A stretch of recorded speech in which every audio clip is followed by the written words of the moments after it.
Boom! Boom! The sound of explosions from the cannons of warships continued to bombard a glowing golden barrier that surrounded the entire archipelago. The bombardment continued with a force 5 times greater than the buster call that attacked Ohara in the manga for an entire day, but even so, not a single crack appeared on the golden barrier, causing the Navy to be frustrated. Vice Admiral Mangaka. This does not bode well. This golden barrier is invincible, we cannot defeat it. You idiot! There is nothing invincible in this world. The fleet admiral gave us 3 days to break up the golden barrier and regain control of the Sabaody archipelago, or else we would have nowhere to go back. It's only been a day. Keep bombarding the barrier, don't piss me off. Vice Admiral Mangaka had recently been promoted to this position at the age of 23, arguably one of the most talented in the Navy, which is why he was promoted at such a young age. Understood. Vice Admiral. Looks like things here are still tough for you guys, what a hassle. Above the Navy's fleet of 50 warships, a pale yellow light appeared from which a tall man in a yellow suit and a Navy Admiral uniform appeared. Oh. It's Admiral Kizaru. Support has finally arrived. We have Admiral Kizaru by our side, we can definitely take back the Sabaody archipelago from the damned hunters. Just 3 days ago, Borsellino and Sakazuki were officially promoted to the rank of Navy Admiral under an urgent order from the 5 elders and became the new admirals. With this, stability returned to the Navy forces with the return of 3 admirals to the leadership, and they are Veteran Admiral Zephyr, Admiral Kizaru Borsellino, Admiral Akainu Sakazuki. The moment Kizaru appeared on the battlefield, his eyes fell on the golden barrier refusing to crack and he felt a headache coming on. They already had a lot of information about this golden barrier and what it represented. Admiral Zephyr could not destroy it with his all-strength in the Nil Nation at that time 3 years ago when he fought Rob in the famous Northern Plains battle. Once again, Admiral Zephyr and Fleet Admiral Sengoku combined could not destroy the golden barrier in Little Garden when Rob expelled them at that time 2 years ago. Everyone in the Navy knew how impossible it was to break up this barrier, so the Fleet Admiral gave 3 days to the massive fleet below Kizaru in order to successfully destroy the barrier. Because even now they believe the barrier is one of Rob's devil fruit abilities. As long as we test its hardness and search well, we will find the weak point in this barrier. Yasukani no Magatama. Admiral Kizaru crossed his hands together and the pale yellow light began to condense and dangerously gather in his hands. Then in the next moment, scorching laser beams attacked the golden barrier continuously. Boom! Boom! Inside the golden barrier. Looks like they doubled down on their attacks on the barrier, Bragi. I see that, Dory. What we should do now? What we should do? We will continue to guard this place. 2 giants 25 meters high sat opposite the golden barrier, exactly in the area that the Navy had been constantly bombarding it. In front of Bragi, a huge silver axe was planted in the ground. This huge silver axe was made entirely of kairoseki. The same for Dory. In front of him a huge silver sword was planted in the ground. This huge silver sword was also made of kairoseki. Behind them sat 2 giants less a meter or 2 in height than them. Leader Dory. Do you think they can break up the protective barrier? Ha! What are you saying, Kashiai? Not even in their dreams can they break up the golden barrier. Gababababa.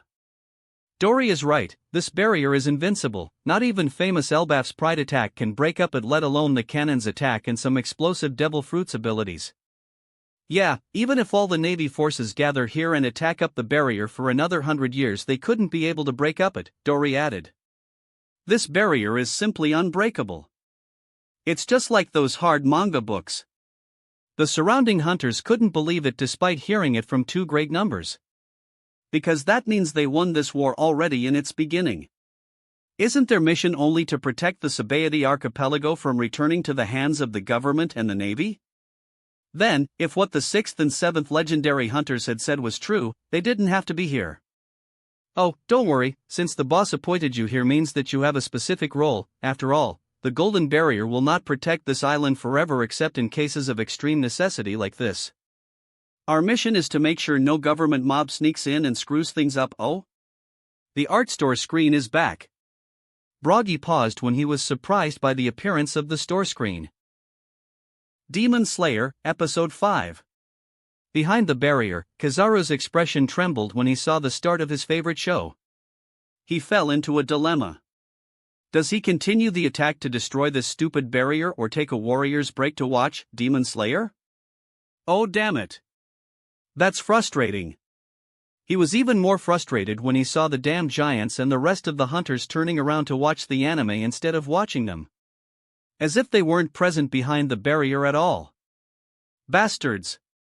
You guys continued up the artillery bombardment of the barrier, smashing it on their heads. Even Kizaru, who doesn't get angry easily usually, felt angry at this moment. It's all because of this stupid war. Not only were the Navy forces attacking the Sabaody archipelago, but even the waters around Water 7 were in a state of chaos right now. The government wanted to take control of Heaven's Port here and make a surprise move in this war. 20 warships commanded by Admiral Zephyr, Admiral Candidate Kuzan, and elite government forces CP0 were all bombing the Golden Barrier with everything they had, but the same result. Nothing, at all yet. Kuzan. Try freezing the damned barrier. Maybe we can break up it this way. Zephyr spoke in frustration. Well, I'll try. Ice Age. Ice started spreading over the sea. In a moment it reached the Golden Barrier, but before it could touch the barrier it collapsed into liquid water. It couldn't even touch it, let alone freeze it. It's not possible either. Scree. Suddenly, a fiery yellow bird passed through the Golden Barrier and spread its gigantic wings onto the Navy fleet. Boom! Sun-like fireballs shot out from the wings of a firebird and blew up a few warships. The giant bird was 50 meters in size. It has 3 legs, a crow's head, a phoenix's body, and a peacock's tail. Oh my gosh! We doomed! It's the Golden Crow of the Hunters Guild. This mission is going to be difficult, Zephyr said. The black hockey covered Zephyr's arm before he jumped using Sorrow and Jeppo to fight the Golden Crow in a sky battle.